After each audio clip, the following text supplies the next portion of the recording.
Бүгін Қайыр Рысбек мырзаның офисіне жеке сұхбат алуға келіп қалдық. Сәлеметсіз, Қайыр мырза? Саламатсыз, Лаура ханым. Қош келдіңіз. Жақсы, шүкір, аманбыз. Өзіңіз қалайсыз? Шүкір, жақсы, рахмет. Өзіңіз туралы айтып берсеңіз. Есімім Қайыр. Жасым 33-те, жақында келдік. Жаңағы Құдай берген 4 баланың әкесімін. Кайнар Групп компаниясының негізін қалаушымын. Біз жаңағы металлоизделия, металлоконструкция саласында жұмыс істейміз. Қоршаулар, стеллаждар, складтар, қоймалар құрастырамыз, саламыз. Және де қазір бірнеше проекттер жасап жатырық. Ол Скандиөркер шағын ауданы үйлер салып жатырық.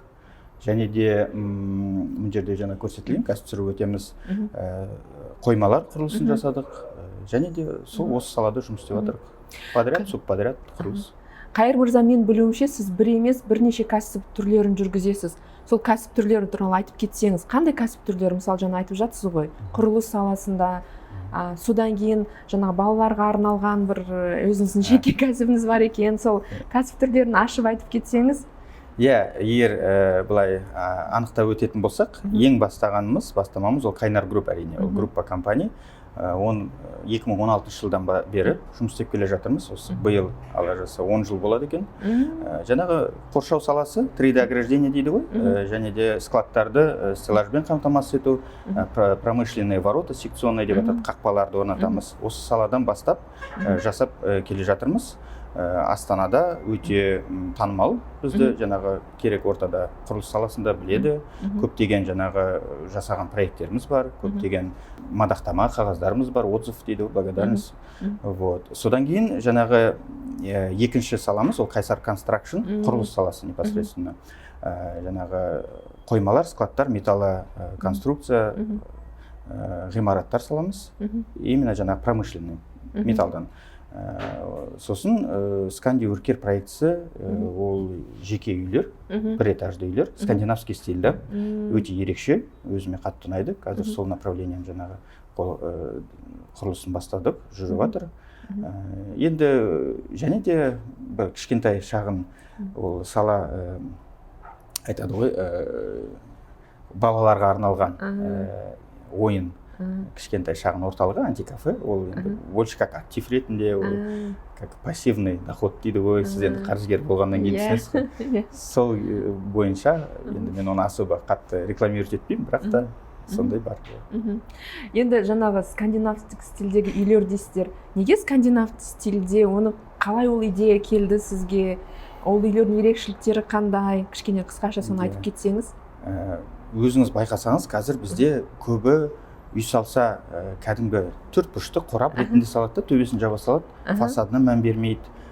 Тек қана қалай болса солай дейді ғой, енді сондай болмау үшін. Және де екінші тип бар, олар өте үлкен зәулім салады үйді, сарай қылып салады да, бірақ ішінде бір 2-3 адам тұрады. Олар жаңағы үлкен үй, ол біріншіден ертең оны ұстай білу керек, обслуживаниесі бар, затраталар бар, оны адамдар ескермейді.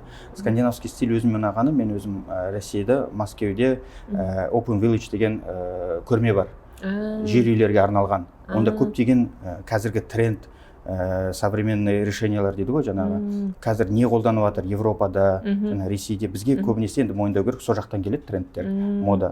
Сол 2023 жылы барған кезде осы стиль маған өзіме ұнады. Ол дегеніміз жаңағы минимализм емес, бірақ та айтады ғой, оптимальное решение, рациональное. Қатты үлкен үйлер емес, средний жаңағы. Біз әрине біздің өзіміздің рынокқа адаптировать еттік. Қазақтар біз білеміз ғой, все-таки как бы 100 квадратқа дейін сыймаймыз енді, кішкене орташа отбасы. Сол үшін жаңағы 150 квадрат плюс-минус өзінің жаңағы встроенный дәріптелген гаражымен, себебі біздің климатта мен өзім бала кезден жаңағы армандайтын үйде гараж встроенный болған. Себебі кірдің машинаңды жаңа кіргіздің, сол жақтан сразу үйге кіріп кеттің деген сияқты. Және де өзінің трендовый решениялар, ол жаңағы шатыры, кликфальцевый кровля, ол бізде Астанада жоқ деуге де болады. Біз оның біріншілердің бірі болып орнатып жатырық. Өте стильно, эстетично көрінеді.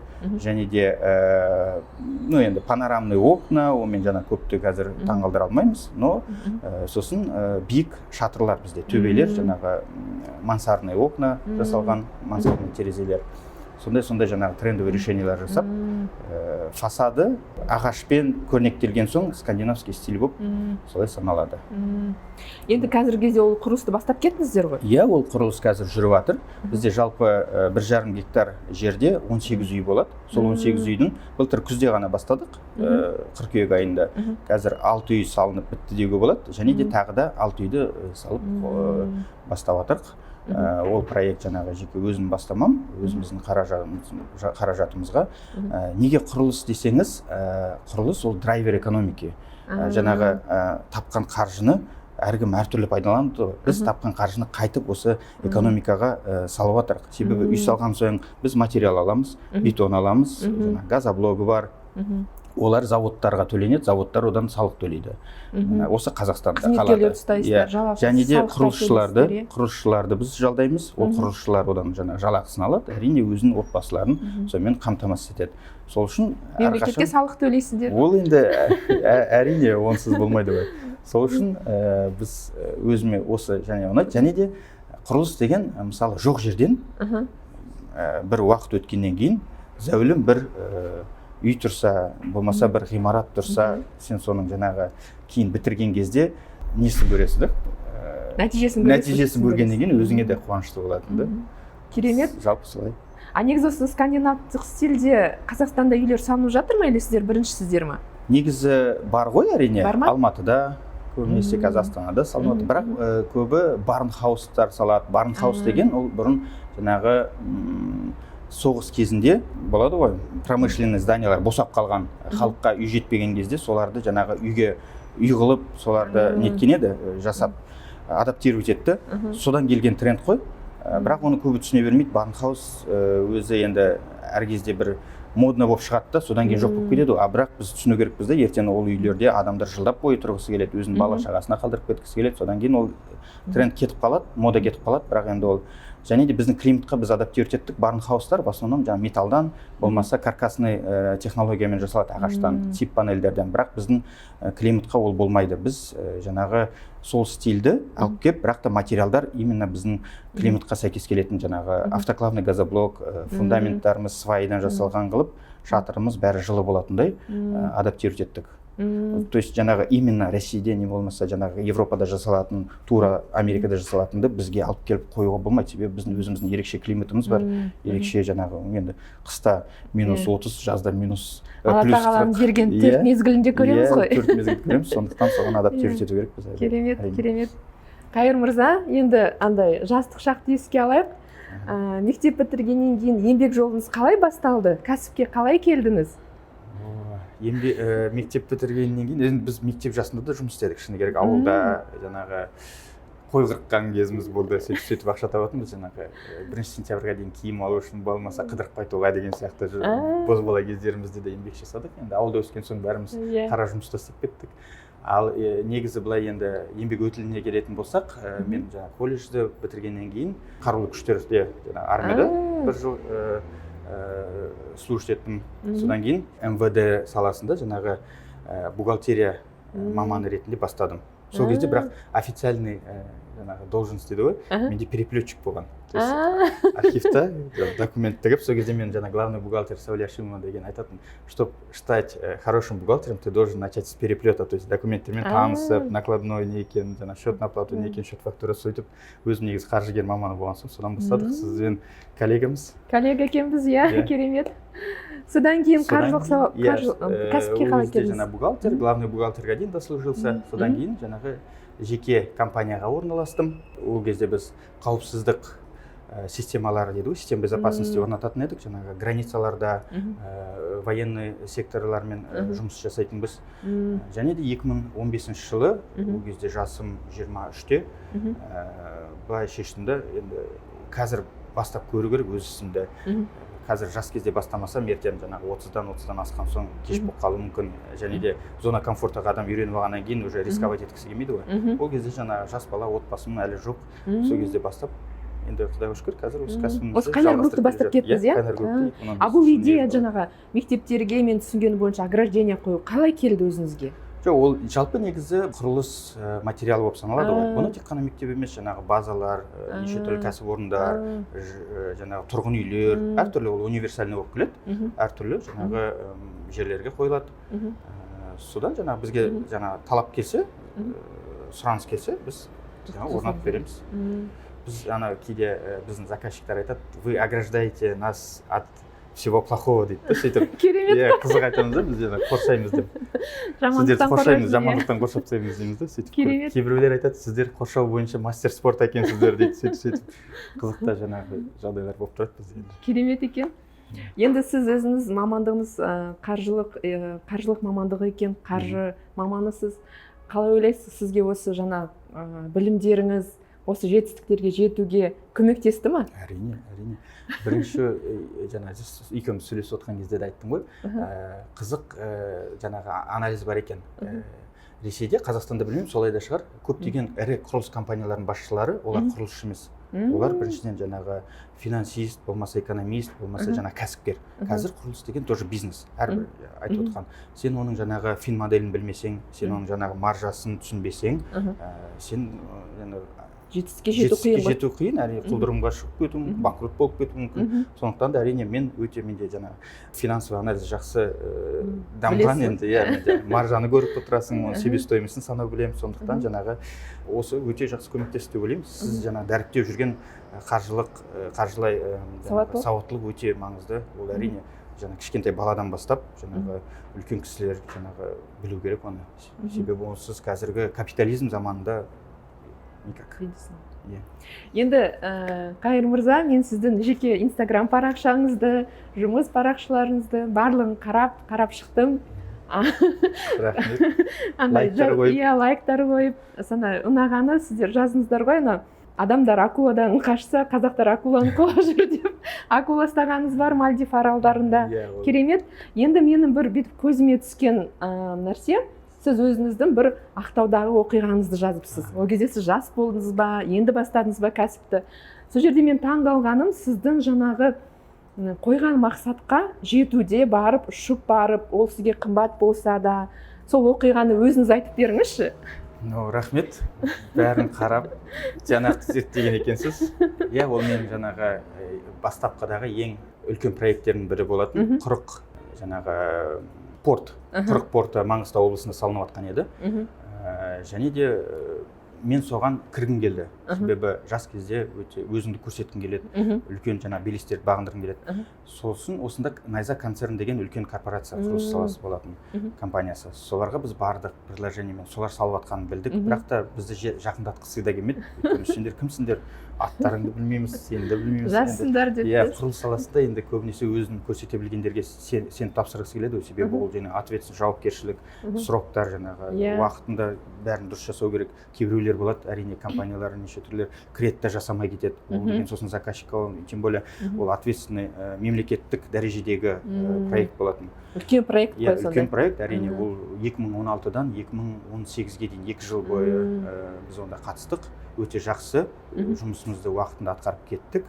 Өте керекті жаңағы өзімізге не алдық, тәжірибе алдық. Соның арқасында қазірге дейін ең біздегі жұмыстағы ғана емес, өмірде де ең бастысы табандылық қой. Бір рет саған жоқ деп, бір рет саған есікті алдыңда жауып тастаса, онымен тоқтап қалмау керек. Ол есікті айналып өту керек. Болмаса бұзықсың өту керек. Сіз сол өз жеке қаражатыңызға ұшып барып, сол жерде келісіп, кішкентай маржаға келісіп жұмыс жасадыңыз. Бірақ енді сіз қаражатқа қарамай, мен ойлаймын, ең бастысы тәжірибе алған шығарсыз, иә? Себебі ол тәжірибе қазіргі кезде сол қаражатымды мен еселеп әкеліп отыр. Сен басында өзің салмасаң, ол саған қайтып келмейді. Жаңа айтады ғой, 9 теңге салып, 10 теңге қайтарып алу деген сияқты. Енді қазір көптеген әрине мамандар бар, айтады ғой, неше түрлі бастамалар, неше түрлі X, 10, енді менікі емес екен, мен өзім байқадым. Менікі ол жаңағы стабильный рост, жылдан жылға, сол маған жағады екен. Сосын мен тағы да есте қалған бір күшті жазбаңыз болды, прям ойымдан кеткен жоқ. Басқалар тәуекел жасамайтын жерде де біз мәселелерді шешеміз деп. Соны қалай түсінуге болады? Ол енді әрине бизнесте ең бастысы тәуекелдік әрине бару. Тәуекел, табандылық. Кейбіреулер жаңа зона комфортадан шыға алмайды. мысалы қоя салайықшы болмайтын шығар деген сияқты. Әрине жас кезде оған бару керек. Әрине әр тәуекелден кейін мен айтпаймын, сен барып осыған білмейтін нәрсеңе кіріп кет деген жоқ. Оны четкий анализ керек. Сен ең бірінші санап, оны бағалау керексің. Мысалы әрбір проекттің өзінің реализациясынан жасауынан бұрын детальный планировкасы көп уақыт алады екен. Мысалы біз көріп жатамыз ғой шетелде бір зәулім ғимаратты там бір айда салып бітті деп, бірақ ол бір айда салып бітудің алдында жылдаған планировка детальный бар екен. Ол проектті қалай саламыз, жоспар, оны жоспарлау білу керек. Сосын жаңа реализациясына аз уақыт өтеді, аз шығындалады екенбіз. Мына жерде сізден бір керемет лайфхак, қаражат үшін емес, тәжірибе үшін жұмыс істеу керек қой, жас болған соң емші тәжірибе алу керексің. Содан кейін авторитет дейді ғой, ең басында жаңа авторитетке жұмыс істеу керек, содан кейін авторитет саған жұмыс істейді. Тәжірибе ол жаңағы бос сөз емес, бос жаңағы не емес, именно өзіңнің білікті екенді, маман екенді көрсете білу керек. Сонда адамдар саған сеніп тапсыра алады. Қайыр мырза, енді сіз бүгін офисіңізді қарап жатырмын, мына жерде керемет көп алғыс хаттар бар екен, фотоларыңыз бар екен. Осының ішінде жаныңызға ең қымбат қайсы жақын? Жаныма жақындарды іліп қойдым. Әрқайсысын белгілеп өте алмаймын әрине. Ол мысалы жаңа құрық туралы айттық қой. Қазақстан темір жолынан алғыс хатым 2016 жылы. Және де кит өзіміз жаңағы ортада болғандықтан кит меценат ретінде маған берген. Ол қайырымдылық көмектер жасайсыздар ғой сіздер, иә? Сол жаңағы программа бағдарламаға қатысқан үшін. Но сосын китте біз жаңағы что где когда ойын ойнаған едік кезінде. Содан біз жеңімпаз болып біздің команда соған алған. Сосын біздің енді ең басты тапсырыс берушілеріміздің бірі жаңағы BI групптан көптеген мадақтама, көптеген жаңағы. BI групп негізгі қалаушы Айдын Рахимбаев пен фотоңыз мынау қай жерде? Бұл Боровойда. Айқанат мектебінің ең ашылуы еді 2020 жыл. Сол кезде ашылуында біз осы жаңа біздің қоршаулардың фонында жаңа Айдын ағамыз өзі айтқан еді. Давай онда сен қоршауының қасында түсейік. Содан бері жаңағы өте бұл кісі менің өзім кумирім болып табылады. Өте жаңағы жаныма жақын нелер. Енді сертификаттарымыз бұл жерде жаңағы кезінде 2018 жылы парашюттен секірген едік. Сол жаңа берген керемет естелік. Және де біз екеуміз коллега болғандықтан бұл жерде кезінде кәсіптік біліктілігімді арттырылған сертификатым бар еді қаржы саласында. Профбухгалтерия дейді. Профбухгалтерсіз де? Керемет. Сондай жаңағы кішкентай бір жетістіктеріміз бар. Мына жердегі сіздің жазбаңызды оқыдым да. 500 миллион доллар ма, бір қаражаты бар, 500 мың теңге салыстырып жазып қойыпсыз. Керемет, үлкен жетістіктерге жете беріңіз. Енді Қайыр мырза, сізден сұрайын деп едім, жалындап тұрған жастар, 18 жастағы қазір, соларға өзіңіздің өмір жолы тәжірибеңізден не істеу керек екенін айтсаңыз, қазірден бастап, мысалы 18 жаста жастар міне мысалы мектеп бітірді, жаңағы үлкен оқу орындарына түсіп жатыр, соларға не істеу керек үлкен жетістіктерге жету үшін? Өзіне ұнайтын сала таңдасын. Бірінші ұнайтын сала таңдау керек. Өзіне ұнайтын, жаңа бізде болады ғой, мысалы ата-анасы осындай бол деп нұсқауы мүмкін, бірақ ол баланың өзіне көңіліне жақпайтын шығар. Одан ертең маман шықпауы мүмкін. Мүмкін ол жаңа творческий адам болуы мүмкін. Мүмкін жаңағы действительно құрылысшы болғысы келе ма. Өзіне ұнайтын таңдасын. Қазір енді 18 жастағы балаларға, 20 жастағы балаларға, в принципе, дамыған заманбыз ғой. Әлеуметтік желілер бар. Әрбір жаңағы қазіргі бизнесмендердің өздерінің үлгілері бар. Олар уже кімге еліктей алатынын біледі. Біз бастаған кезде еліктейтін адам да аз болды ғой. Біз мысалы біздің заманымызда қазіргі Қазақстандағы бірінші бизнесмендер біз болып табыламыз. Сондықтан біз нұсқау біз болып осындай сұхбат арқылы осындай көрсете аламыз оларға.